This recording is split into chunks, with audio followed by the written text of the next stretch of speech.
ইরানকে মাটির সঙ্গে মিশিয়ে দেওয়ার এক মহাপরিকল্পনা নিয়ে একযোগে মিশন শুরু করেছিল মার্কিন যুক্তরাষ্ট্র আর ইসরায়েল। কিন্তু পাশার দান উল্টে দিয়ে তারা নিজেরাই এখন চরম বিপাকে। এতদিন সাবেক সর্বোচ্চ নেতা আয়াতুল্লাহ আলী খামেনি পারমাণবিক বোমার কথা গোপন রাখলেও তার ছেলে মোজতবা খামেনি দৃশ্যপটে এসেই খেলা পুরো বদলে দিয়েছেন। বাবার পর্দার পেছনের কূটনীতি ঝেড়ে ফেলে তিনি সরাসরি প্রকাশ্য এনেছেন এমন সব ভয়ঙ্কর অস্ত্রের গোপন তথ্য, যার নাম শুনেই রীতিমতো কাঁপাকাঁপি শুরু হয়ে গেছে ডোনাল্ড ট্রাম্প আর বেনিয়ামিন নেতানিয়াহুর বুকে। সাধারণ পারমাণবিক বোমার দিন শেষ। মোজতবা খামেনি এখন জানান দিচ্ছেন তার চেয়েও বহুগুণ শক্তিশালী ও ধ্বংসাত্মক মারণাস্ত্রের, যা চোখের পলকে আমেরিকাকে এক ধ্বংসস্তূপে পরিণত করার সক্ষমতা রাখে। মার্কিন গোয়েন্দা সংস্থাগুলোর এক বিস্ফোরক রিপোর্টে এই গোপন তথ্য ফাঁসের পর থেকেই ওয়াশিংটন আর তেল আবিবের ঘুম হারাম।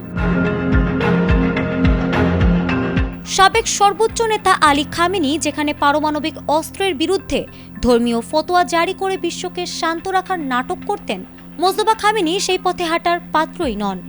মার্কিন গোয়েন্দাদের হাতে আসা গোপন বার্তা ও কথোপকথনে স্পষ্ট, মোজতবা কোনো রকম লোক দেখানো রাগঢাক ছাড়াই সরাসরি ইউরেনিয়াম সমৃদ্ধকরণ এবং সমরাস্ত্র কর্মসূচিকে যুদ্ধকালীন গতিতে এগিয়ে নিয়ে যাচ্ছেন। তার এই আগ্রাসী রূপ দেখে মার্কিন প্রশাসন এখন দিশেহারা।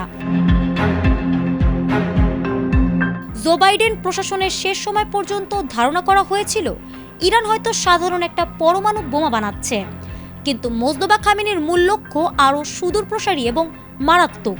তিনি দীর্ঘপাল্লার আন্তঃমহাদেশীয় ক্ষেপণাস্ত্রে বহনযোগ্য অত্যন্ত শক্তিশালী থার্মোনিউক্লিয়ার ওয়ারহেড তৈরির দিকে মনোযোগ দিয়েছেন।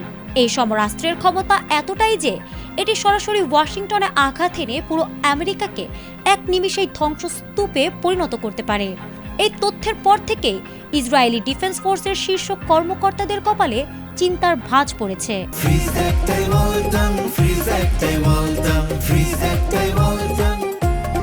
ইসরায়েল ও আমেরিকা মিলে ইরানের ফোর্দো পারমাণবিক কেন্দ্রে বোমা হামলা চালিয়ে ভেবেছিল তারা ইরানকে থামিয়ে দিয়েছে, কিন্তু তাদের সেই আনন্দকে বিষাদের রূপ দিয়ে ইরান তাদের প্রধান সেন্ট্রিফিউজগুলো মাটির অনেক গভীরে অবস্থিত পিক্যাক্স মাউন্টেন নামক এক নতুন সুরক্ষিত সাইটে সরিয়ে নিয়েছে। এটি এমন এক প্রাকৃতিক ও কৃত্রিম বাংকার যেখানে অত্যাধুনিক মার্কিন বা ইসরায়েলি বিমান হামলা চালালেও বিন্দুমাত্র ক্ষতি করা সম্ভব নয়। এই দুর্ভেদ্য দুর্গে বসেই এখন দিনরাত চলছে আমেরিকার ধ্বংসযজ্ঞের প্রস্তুতি। 2026 সালের 28 ফেব্রুয়ারি ইসরায়েলি হামলায় বাবা আলী খামেনি নিহত হওয়ার পর মোজতবা খামেনি ইরানের হাল ধরেন। যদিও ওই হামলায় তিনি নিজেও গুরুতর আহত হন এবং এখনও জনসম্মুখে আসেননি, কিন্তু পর্দার আড়ালে থেকে তার নেওয়া প্রতিটি সিদ্ধান্ত এখন হোয়াইট হাউসকে কাঁপিয়ে দিচ্ছে। এই গোয়েন্দা রিপোর্ট ফাঁসের পর মার্কিন প্রেসিডেন্ট ডোনাল্ড ট্রাম্প সম্পূর্ণ নাস্তানাবুদ হয়ে তড়িঘড়ি করে তার কর্মকর্তাদের নিয়ে জরুরি বৈঠকে বসেছেন। ট্রাম্প ইরানের ওপর সামরিক ব্লকেড কঠোর করার পাশাপাশি পিক্যাক্স মাউন্টেনে যে কোনো মূল্যে হামলার হুমকি দিচ্ছেন। তবে মোজতবার এই রুদ্রমূর্তি দেখে স্পষ্ট যে মধ্যপ্রাচ্যে এবার যুক্তরাষ্ট্র ও ইসরায়েলের সাম্রাজ্যবাদ ধুলোয় মিশে যাওয়ার সময় এসে গেছে। ফারহানা হক, ATN বাংলা।